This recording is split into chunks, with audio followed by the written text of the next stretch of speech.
Welcome back, everybody. Thank you for joining me here today so that we could discuss the Tylenol Murders. So this is a Netflix docuseries about how back in the early 80s, someone had tampered with some Tylenol bottles, replacing the pain reliever with cyanide, which of course led to deaths, sickness, and a complete nationwide panic. You can imagine the docuseries goes into this a little bit, but it looks at how this affected Tylenol, like their reaction to it, their ongoing reaction to it.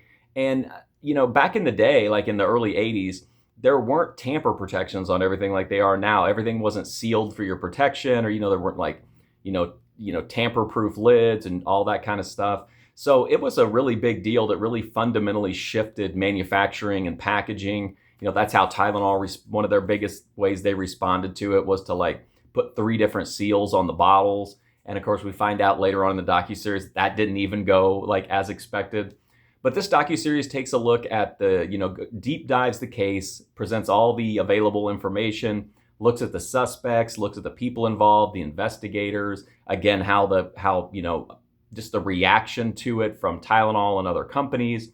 I feel like this is a really interesting documentary. Obviously, it's a really interesting story that I thought I knew a lot about it. It turns out I knew very little about it. A lot of stuff happened that I had no idea about.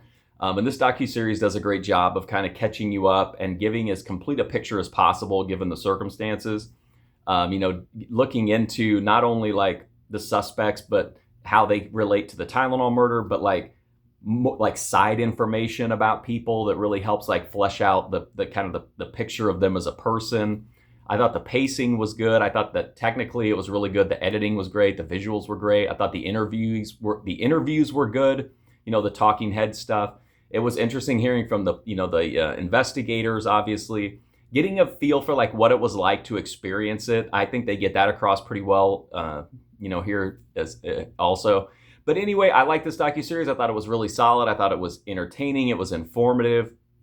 It's a wild story that has some even little side stories that are wild. But that's my review for the Tylenol Murders. It's a really interesting case, and I appreciated this well-made deep dive into it. And I appreciate the fact that they went, they expanded on some things that maybe other filmmakers maybe wouldn't. But I thought this was really well made, and I definitely recommend it if you're a fan of true crime, documentaries, docuseries, truth is stranger than fiction type stories. But anyway, I'm going to go. Thank you. I'm starting to ramble. But anyway, that's my review. If you want to check out more, you can go right here on YouTube to my movie review playlist. But until then, thanks for watching this review, and hopefully I'll see you soon.